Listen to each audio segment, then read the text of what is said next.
तर 15 मिनिटात आपली तयार आहे मिनी मिनी इडली. तर एकदा नक्की ट्राय करा आणि मुलं इतक्या आवडीनं खातात ना की बस. तर नमस्कार, मी शीतल रेसिपीमध्ये तुमचं मनापासून स्वागत आहे. आणि माझ्या जर चॅनलवर तुम्ही नवीन असाल तर लाईक करा, शेअर करा आणि सबस्क्राईब करायला विसरू नका. आणि बेल आयकॉनवर क्लिक करा ग. तर माझ्याकडे थोडंसं चुकलं.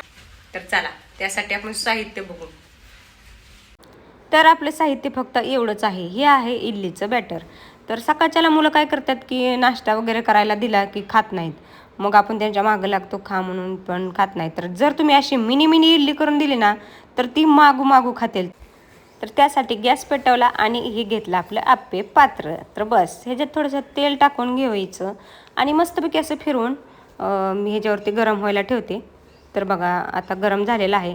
आणि आता काय करायचं, एकदम छोटं छोटं इडली असे आपण बनवतो ना तर एवढं फुल भरायचं नाही, त्याच्यापेक्षा निम्मं ठेवायचं. म्हणजे अर्ध्यापर्यंत आपल्याला हे बॅटर सोडून घ्यायचं. आणि जास्त वेळ आपण ह्याला भाजणार नाही. जसे आपण आप्पे भाजतो की खरपूस कलर होईपर्यंत, तर एवढं आपल्याला भाजायचं नाही. एकदम बारीक गॅसवरती अशी छान छोटी छोटी मिनी मिनी इडली तयार करायची आपण. तर सगळं मस्तपैकी इथं मी टाकून घेतलेलं आहे. तर तुम्ही पाहू शकता किती मी ह्याच्यात टाकलेलं आहे. तर हे बघा, तर फक्त अर्धं भरायचं आहे, जास्त फुल भरायचं नाही. तर झाकून ठेवूया. आणि एक नंतर बघा 2 मिनिटांनी मी काढलेलं आहे. आपल्याला असं पांढरं कलर ठेवायचा आहे, जास्त आपल्याला गोल्डन कलर करायचा नाही, जेणेकरून आपली इडली कशी असते तसा आपल्याला ह्याचा शेप द्यायचा आहे. तर मस्तपैकी सगळं पलटून घेतलं. आणि आत्ता अजून काय करू, आता ह्याला सगळं व्यवस्थित तेल वगैरे काय लावायची गरज नाही. तर आता बस ह्याच्या अजून 1-2-3 मिनटं आपण झाकून ठेवून वाफ काढून घेऊया. तर बघा 2-3 मिनटानंतर आपली बघा ही मिनी मिनी इडली तयार आहे. आता काढून घेऊया. तर बघा किती छान दिसते, पांढरी शुभ्र. आणि चला आता असंच मी सगळं करून घेते. तर इथं आपल्याला द्यायचं आहे तडका. त्यासाठी थोडंसं तेल घेतलं, जास्त तेल घ्यायची गरज नाही. तर मस्तपैकी टाकली मोहरी. आणि आता आपण टाकूया थोडीशी आपली जिरी आणि कढीपत्ता बस. आणि थोडासा बारीक, एकदम बारीक केलेला आहे लसूण. आणि आता ह्याच्यात टाकून घेतलं. आणि हळद टाकली होती थोडीशी. तर आता मसाला टाकू, तुमच्या आवडीनुसार तुम्ही काही टाकू शकता. थोडंसं मीठ टाकलं चवीपुरतं. तर मी माझ्या मुलांना ही बघा शेजवान चटणी खूप आवडते, तर मी शेजवान चटणी टाकून घेतली. आणि आता मस्तपैकी 2-3 मिनटं हलवून घेऊ. ह्याला जास्त काय हलवायची गरज नाही. बस आपलं झालं तयार. तर चला आता आपण डिशमध्ये काढून घेऊया. तर बघा किती मस्त दिसतंय. आणि मुलं एकदम ही लहानांपासून मोठ्यापर्यंत एकदम आवडीनं खातात अशी छोटी छोटी मिनी इडली. तर बघा किती छान दिसते. ही सगळी काढून घेतली.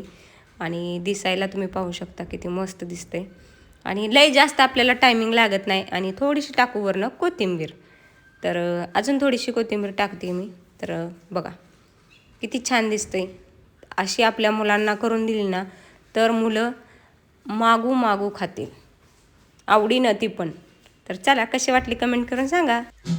तर बघा आपल्या थोडक्या साहित्यामध्ये अशी मस्तपैकी मिनी इडली तयार. आणि आमच्या गणेशला आवडत नाही ना, तर आज आपण गणेशला बोलवलंय चेक करायसाठी. तर बघूया खाऊनशी मला सांगायचं लागते. तर अशी इडली, मिनी इडली. तर मी नाव दिलेलं आहे त्याला मिनी इडली.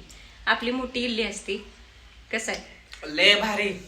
तर ह्याच्यात त्याच्या आवडीचा आहे काय डोसा नाही रे, त्याच्या आवडीचा डोसा आहे. पण शेजवान चटणी ह्याच्यात टाकलेली आहे. आणि शेजवान चटणी टाकल्यानंतर ना मुलं लय आवडीनं खातात. लय भारी लागतंय, लय अप्रतिम. इतकं भारी लागते का नाही. तर ही पहा, एकदा तुम्ही नक्की ट्राय करा. आणि तुमच्या मुलांनी खातात का नाही मला कमेंट करून नक्की सांगा. मला डोश्याच्या ऐवजी हीच देत जा. तर बघा एकदम मस्त दिसतंय. आणि सगळ्यात महत्वाचं खात राहा, पेत राहा, आरोग्याची काळजी घेत राहा. तर चला असंच अजून एखाद्या नवीन भन्नाट रेसिपीमध्ये भेटूया. तर नक्की कमेंट करून सांगा कशी आहे आपली मिनी इडली. तर मी पण एक मस्तपैकी खाते. तरी अशी काटा घेऊन शिनी कस लागती मस्त भारी. लहानापेक्षा मोठ्या पर्यंत सगळी आवडीनं खातील. तर चला बाय बाय. बाय.